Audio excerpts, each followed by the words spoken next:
By now, we've all seen those renovation shows on HGTV where they take a house from ugly to pretty and transform it in 20 minutes or less with a few commercial breaks in between and somehow end up making thousands of dollars. And if you watch those shows and you thought to yourself, I could do that, I'm just confused on the steps that I need to take in order to achieve that, then this video was made just for you. In this video, I'm going to reveal the 10 steps it takes to flip a house, and by the end of this video, you should have a clear step-by-step action plan that will allow you to get your first check from flipping a house. These are the exact steps I use every day in my house flipping business to generate 6 figures per flip. All right, let's dive in. Step number 1 is to commit to the strategy of house flipping. A lot of you guys take way longer than you should to close on your first flip because you're all over the place. One day you're interested in house flipping. The next day you're interested in Airbnb.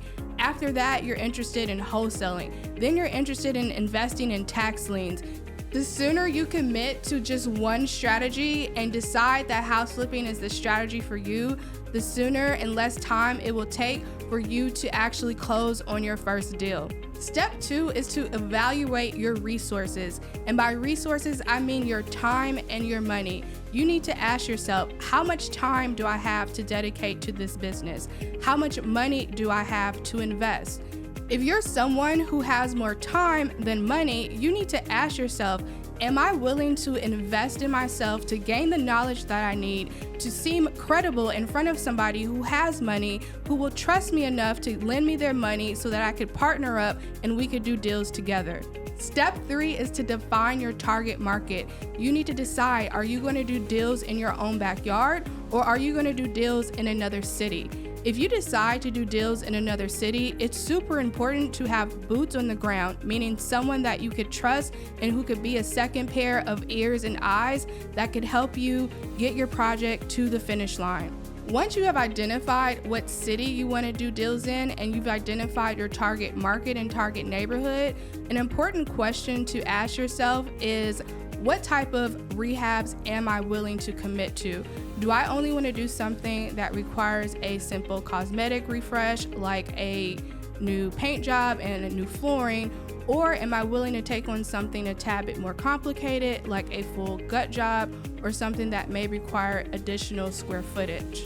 Let me know in the comments below. Do you plan on doing deals in your own backyard or are you comfortable doing deals in a virtual city? Step 4 is to decide, how will you get deals? What will you do for lead generation? Will you go the more traditional route and work with someone who could bring you deals like a real estate agent who could present you possible fixers that are already listed on the market? Or you could work with a wholesaler who is also familiar with the market and they could bring you deals as well. If you decide to target homeowners off market, there's 3 things you need to do. First, you need to decide what type of list you plan on targeting. Do you want to go after absentee owners or maybe people who have high equity? After you've done that, you need to decide how you will find the owner's contact information, and this is commonly referred to as skip tracing. And once you've found the owner's contact information, the next thing to do is to decide how you will contact these people.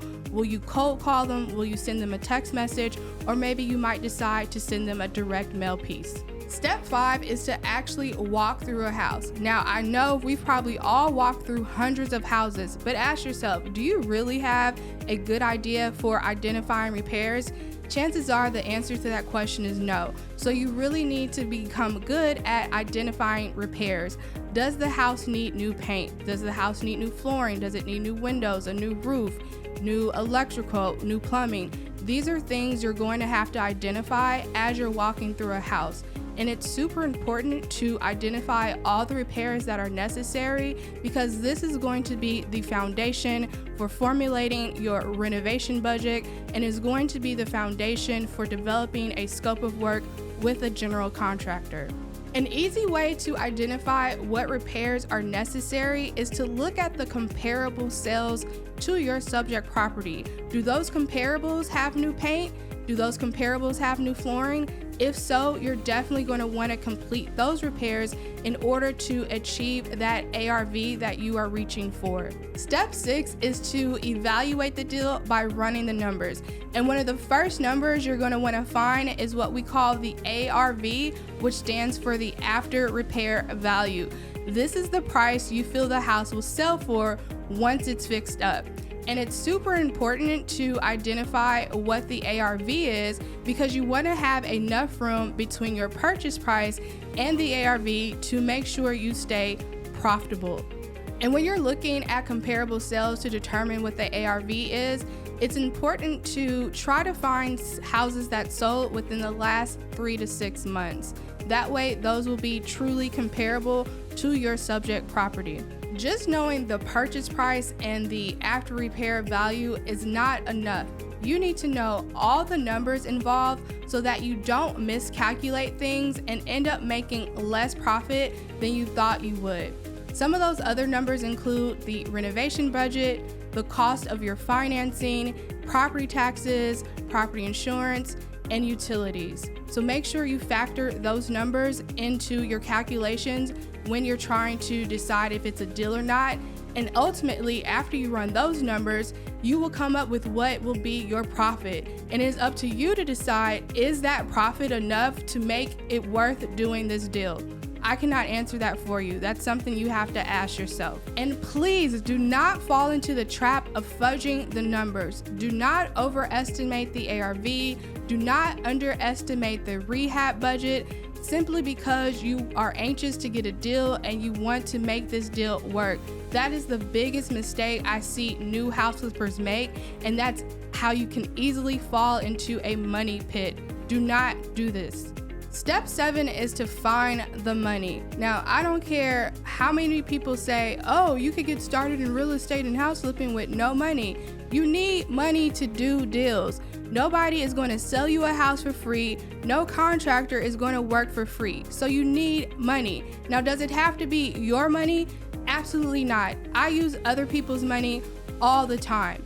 One option of using other people's money is to find and work with hard money lenders. An easy way to find hard money lenders is to simply go to Google and type in hard money lender in your city or state, and a list of potential hard money lenders will pop up. A second way to find money is to tap into your personal savings. Maybe you have an old 401k, maybe you have a self-directed IRA, or you might even have equity in your house and you can obtain a home equity line of credit to get money to be able to do house flipping deals. Now, my third and favorite way to find money to do deals is to use other people's money. You can tap into your circle of influence. Ask your friends, ask your family, ask your beautician, ask your barber, ask your doctor, ask your neighbor, ask people, hey, do you have money sitting in a checking or savings that's just, not working for you? In fact, it's working against you when you factor into inflation. And ask them, hey, I am doing real estate deals. Would you like to partner with me in order to make some money with real estate together? And that way you could use what is called other people's money, and these potential people will become your private money lenders.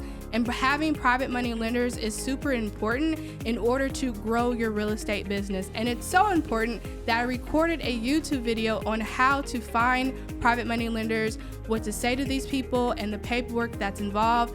A link to that video is somewhere up here on your screen, so be sure to check that out.